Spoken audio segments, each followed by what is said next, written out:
मोदी शिक्षा जे इलाइक़े बगाड़मोरी से जिते जे आवाम खां असां सवाल कंदासीं त किथे महांगाई आहे ऐं उनखे केतिरो चीज़ूं महांगियूं मिली रहियूं आहिनि हवाले सां असांजे आवाम सां ॻाल्हि ॿोल कंदासीं। छतां वेझी बाबा ऐं वरी ॿिए दफ़ा थो ॻाल्हायां त इहा महांगाई तमामु ज़ोर वठी वई आहे। पाणीअ जी खोट आहे, फसल असांजा आहिनि कोन, मज़ूरी बंदि आहे। ग़रीब माण्हू मज़ूरीअ ते वञे त शाम जो वरी खाली पियो अचे। ज़मीनदारनि वटि पाणी कोन्हे, असांखे मज़ूरी किथां ॾींदा? त महिरबानी करे इहा महांगाई त सस्ती करियो त ग़रीब कुझु जीअण जो साह खणनि।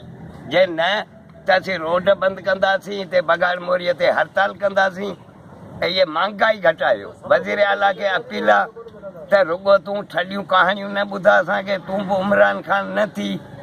बाक़ी इमरान खे बि हटायो वेंदो, महिरबानी कंदा। नओं पाकिस्तान कोन, ही माना कंजरपो खोले वेही रहियो आहे। रेटनि में इलाही तेज़ी थी वई आहे। मिसाल बिजली वग़ैरह तेज़ी थी वई आहे। असीं अपील था करियूं रेटनि में घटाई कई वञे, जीअं त रेट जी तेज़ी जी वजह सां माण्हू सब्जी खाइण ई छॾे ॾिनी आहे। असीं अपील था करियूं त रेटनि में हल्का थी वञे। असां बगाड़मोरी जा रावको आहियूं। हिते हर हिकु चीज़ आहे, खाधे पीते जी वठी पेट्रोल ताईं जेको थो रक़म चोट ते चढ़ियल आहिनि। ग़रीब माण्हू जेको कमाए 200 रुपया थो उहो कीअं पंहिंजे करे कराए? हर चीज़ महांगी थी रही आहे। पेट्रोल खां वठी खाधे पीते शयुनि ताईं रेट वधी रहिया आहिनि। कल्ह वरी जेको थो ॿुधण में आयो, मोबाइल फोन बि जेको हिन गवर्नमेंट में वधी वियो आहे, माना 100 ते 25 रुपया टैक्स लॻो आहे। शुरूआत थी आहे, ॿुधो न रमज़ान वेझो पियो जी, मुस्लमान रोज़ो रखंदासीं पर के दुकान ते न करो त दुकान वारो आसमान सां ॻाल्हाए पियो थो त ॻाल्हायो इमरान ख़ान सां।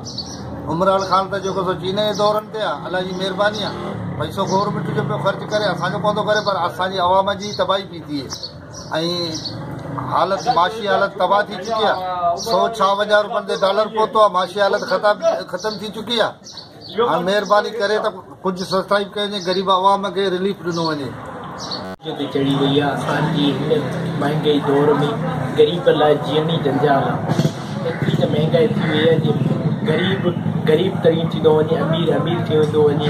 जीअं त अटे जो रेट, चांवर ऐं चांवर हिन सां गॾु ॿियूं जेके क़ीमती चीज़ूं जेके रोज़मर्रा जी असांजी बुनियादी उहे रूज ते चढ़ी वियूं। महिरबानी करे उहे रेट घटि कया आहिनि जीअं आवाम खे वधि खां वधि हिन ईंदड़ जेको रमज़ान जे महीने में माण्हुनि खे पैकेज ॾिनो वञे ऐं उहे पंहिंजी बहितरीन ज़िंदगी गुज़ारे सघनि। कैमरा टीम सां गॾु मलक मंज़ूर, सोच टीवी डिस्ट्रिक्ट रिपोर्टर ठठो।